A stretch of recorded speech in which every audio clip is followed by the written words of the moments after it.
that plaque on the wall downstairs is a plaque that belongs in Rustin. After his passing, decided to name the wing after him, the John Adams Video Production Wing. All students should walk by that and know what the man stood for. When you walk past that mural in the basement, it's been so many years, since John was here, unfortunately. I actually taught the student who did that mural and helped work on that mural, I think with Miss Bryan, who's still here too. He touched my students' lives so much that the mural that's in the hallway was done by my students because they worked with him with video production. Showed the impact that John Adams had. He stood for, responsibility. He stood for ethics. He stood for hard work. He stood for discipline, and he stood for love.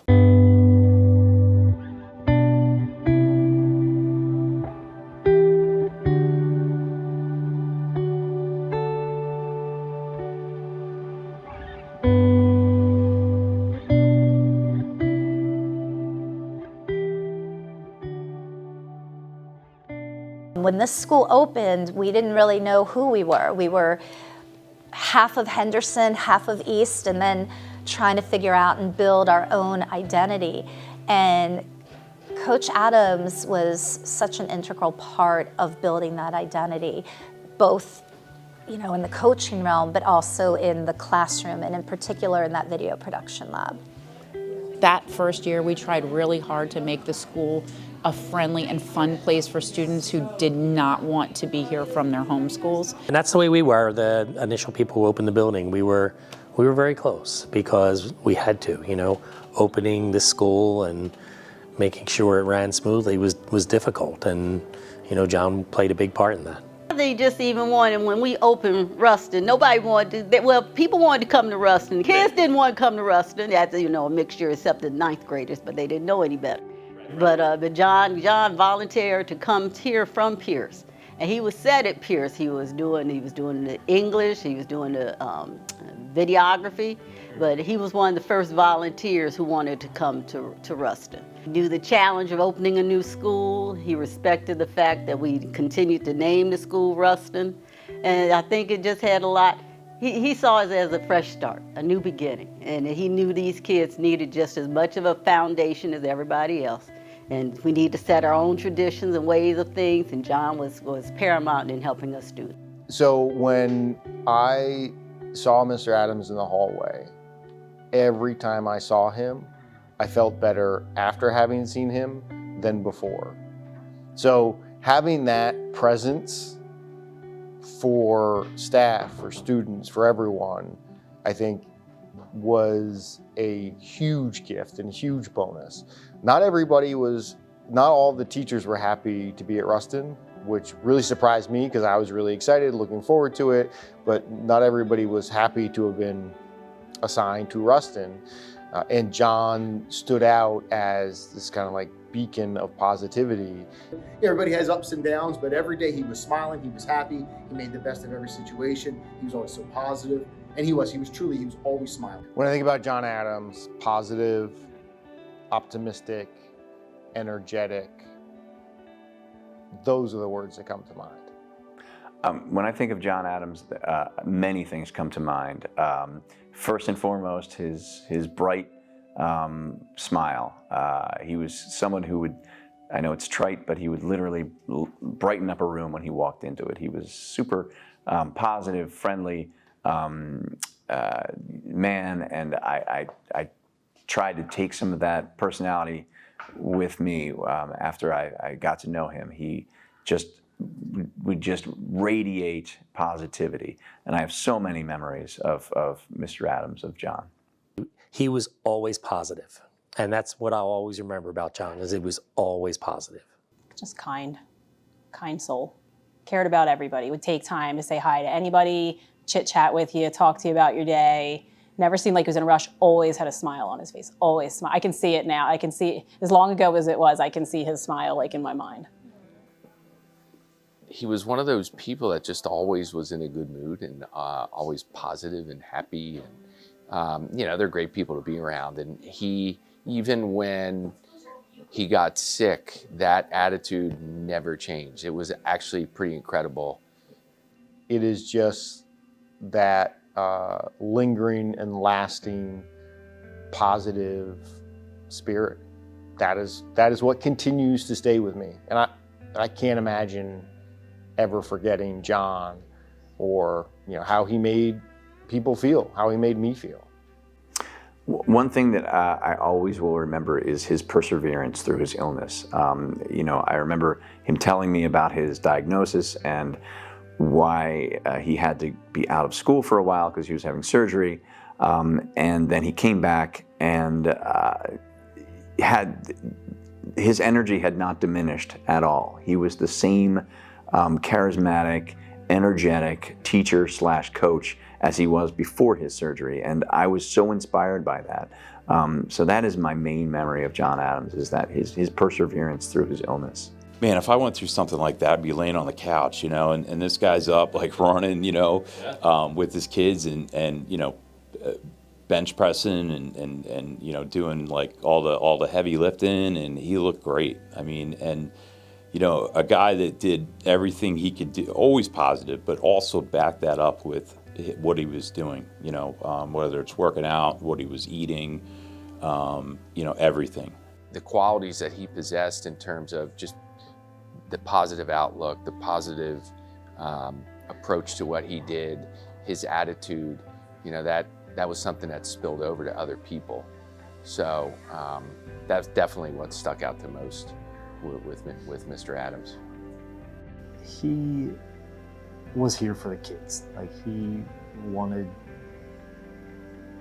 these kids to become better people, not just better athletes or better students, but just better people in general. And he put in the work to make that happen. He was just a phenomenal motivator in the classroom, with just the way he was able to communicate with people. The way he could communicate with his peers on a one level was phenomenal, and the way that he was able to communicate with the kids, whether they were middle school kids, high school kids, college kids, was second to none.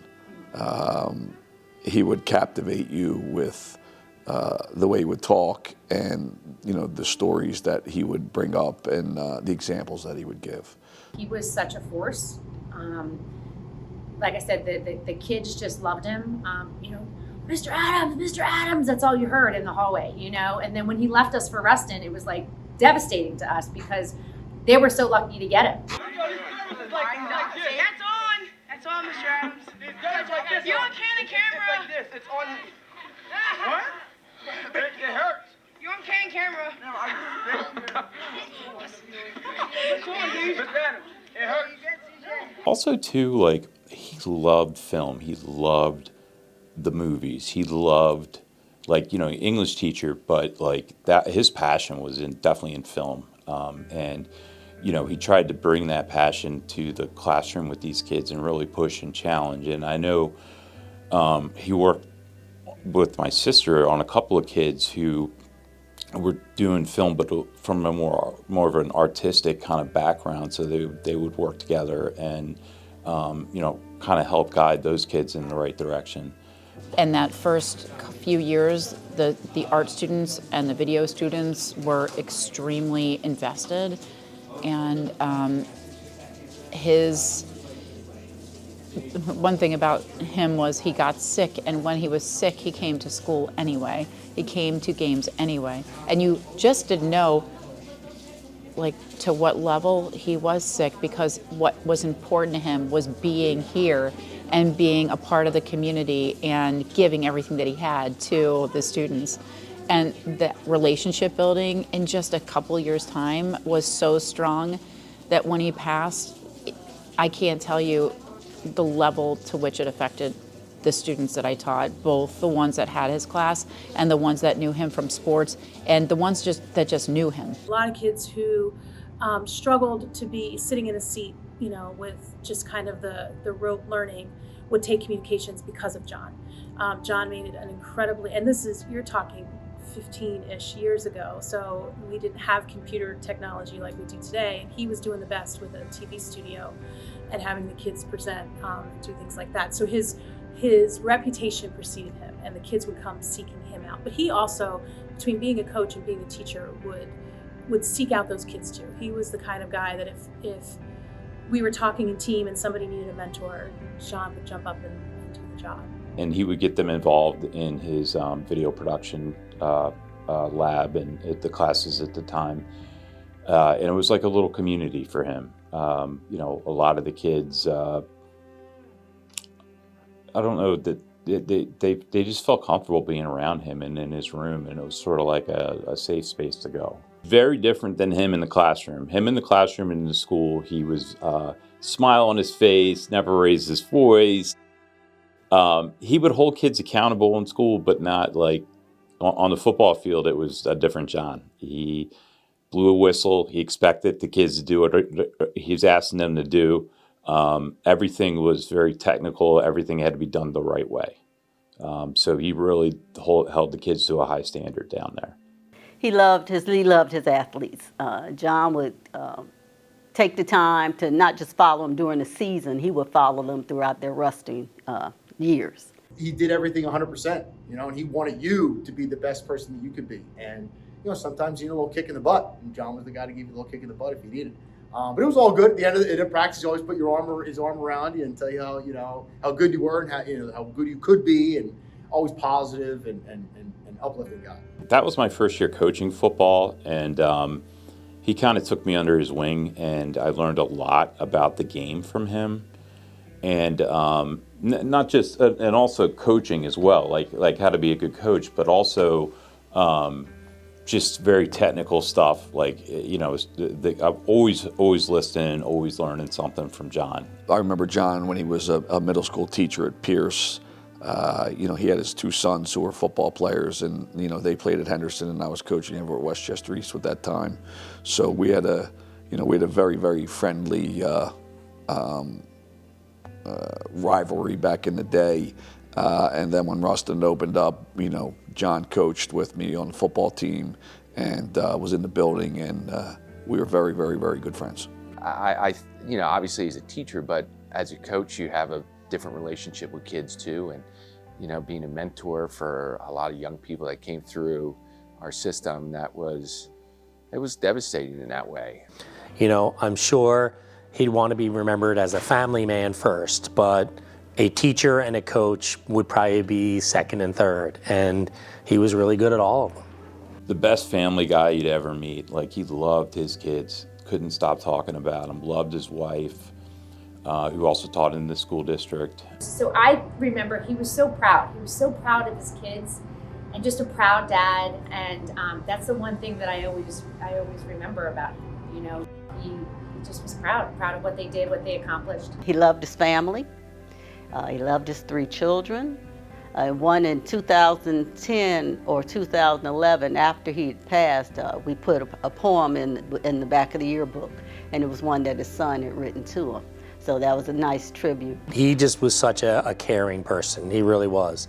And, you know, he was a great dad, great family man. His kids have left an imprint on the community around here. He was everybody's dad. So he was a man who treated everybody with respect and dignity, and he was a coach.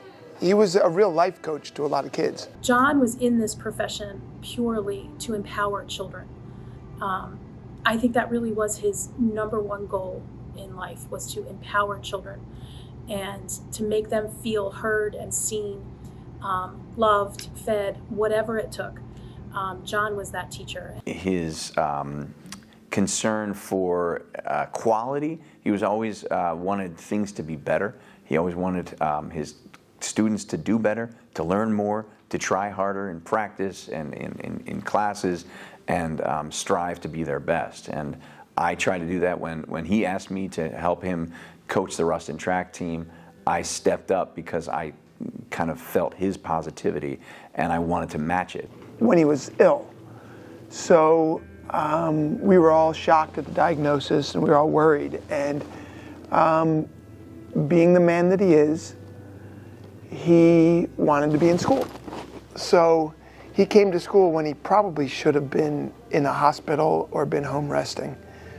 And I distinctly remember having to cover a class because he couldn't do it. And so he was kind of disoriented, and we took him up to the nurse, and he had to go home. And I covered that class, but he wanted to be here with the kids. I felt like John always looked out for the kids that nobody else was looking out for. So whatever that would be in terms of description, he definitely was drawn to those kids and was incredibly kind to them. Then whenever we had like things that happened here at Rustin, John was the first one to step up to the plate and say, hey, I'll help you with this. And that just showed how he was. He was almost like, he was like a Pied Piper around here. And so everybody knew John. Now, John had a sense of humor, too. John would always, after practice, I'd hear a little knock on my window, and nobody should be knocking on the principal's window. And John would let me know, hey, there's a bog turtle out there. And that was big when we first moved here, because we kind of disturbed the habitat, so to speak. And so he would always let me know when a bog turtle was going across the road. He was funny. He made fun of my name. I can't remember why anymore, but because I have a hyphenated name. Corey Kramer, he would make fun of why I couldn't just stick with one name, and he did it as a joke. Like, he was a funny guy. He had a great sense of humor. He would joke around, never cross the line, but he would kind of joke around. But he could also be a pretty serious person. Like, if you needed a mentor, you needed a teaching mentor, you needed somebody to go talk to or whatever, he definitely was that kind of veteran teacher that you could go talk to. Definitely was that kind of guy that like had nicknames for you or had cute little pet names for you or something, that would just make you laugh or smile. Kind of guy that goes out of his way to help, and always put a smile on people's face. That was a big thing with him. Like, if kids had like a gloomy look, he would make them smile. He would say something that, just take the extra time and attention. He just didn't let you go by without saying something. Smile on his face. How's your day? How are the kids? Stuff like that. Saturdays, I would go to BJ's in Downingtown, and I'd find this truck following me. And so it got to the point one time, I just turned around and just say, what's with this? It's John and his wife out shopping. He had the biggest grin on his face. Hey, got you, But that was John. That was John. Hey, you guys want side profile? Yeah. Oh, look at that. You want to smell? I also remember too, like, there's some pretty serious things he was going through, and he'd always crack a joke, and it's like, man, I really like that about him. He tried to keep everything on the easy, and tried to take things with a smile, and it really, I think his faith had a lot to do with that too. Just kind of saw every day as a blessing, and he never felt sorry for himself or the situation he was in, and to see that in another person was pretty amazing. Just when I say just a nice human being, he just was a great person all around. He just was that type of person, and it was a huge loss when he passed for our community. Very optimistic, very positive, and I knew that he was an ordained minister as well. And so I think his faith showed through, even when his darkest days, at around 2009, when he first was diagnosed and had to wear the patch over his eye. He always still had that smile. Say, we're going to get through this, we're going to fight this fight, and he fought it hard till the very end. I think his faith obviously was a huge component in his life. I think his faith is what kept him going. I think you all saw, that side of him. We didn't have that. He kind of moved when Rustin opened, so he was already moving on at that point. But just a great outlook on life. Not just saying that because he's not here. He really had a great outlook on life all the time. Tried to take things with a smile, and it really, I think his faith had a lot to do with that too. Like, he just had a faith and a belief that this was his path, and he was going to walk that path the way he wanted to, the right way, and I know that motivated him. I guess another thing that sort of sticks out to me was his funeral. We went to it. It was it was like a positive atmosphere, and knowing his kids as well, you know, they were very similar. So, you know, sometimes you go to a funeral and it's more of a celebration of life, and that positive energy is there, and that's really what his was. So that was a great send-off for sure. And I remember one of his sons talked about how just the character of his dad, and this struck me. I'm like, oh, that's so him. How his dad didn't, like, you know, he saw him one time and he was like talking about, Dad, why don't you put more money into your clothes, or whatever the item of clothes was. But he's like, that's just how he was. It wasn't about him. It was about helping others, right? That selflessness. And I thought that just, again, encapsulated his perspective about service and helping others. And it's not about me, it's about the future. You know, sometimes I feel like there's a tendency when you look back on a person, you almost inevitably elevate. He earned that. He was an amazing person and teacher and coach and husband and father and all of those things, and that his legacy does live on and he's not forgotten. I still have, he got me one year, I don't even remember why, it's just something he would have done, maybe to cheer me up, or I don't know, maybe it was the holidays, I don't know. He got me a little candy and he put it in a little cute little bag because he knows I like cute little things, and it had my initials on it and everything, and I still have that. It's in my house to this day, that, you know, just little things like that, but I'll never forget him. He would be thrilled to see you in the hallway. He would be thrilled to see you walk into his classroom. And even if he's not actually here to give you that smile or that positive word, you know, each of us is capable of trying our best to be that positive interaction for the people around us. And I think it is much easier to understand how important that is when you encounter somebody like John Adams, who just makes you feel it. And so I hope that Rustin students understand that all of the positive interactions they have with the old teachers like me who remember John, that any positive interaction, absolutely, I feel like, is fueled by, I think, the memory of John. For me, 100%. How important he was to school climate and to building a culture here. Just the fact that he poured everything that he had as an individual, as a human being, into playing it forward, into teaching, into the future, through building relationships with students. And it wasn't a thing where he was a teacher and these are students. It was a relationship, honestly, a relationship between a mentor and peers. He was the epitome of selfless teacher when it came to that. So I think if, you know, when the kids see his picture, I just want you to know that he was, you know, as bright as that picture is. That's so deserving that there was a wing named after him. I mean, he was such a force. He left us for Rustin. It was like devastating to us because they were so lucky to get him, you know, and then obviously he moved mountains there because they named a wing after him. He truly cared about kids, that he wanted every student to be successful. He'd take the shirt off their back if he thought they were in need. He was just that kind of well-rounded person. He was just a great man. He really was.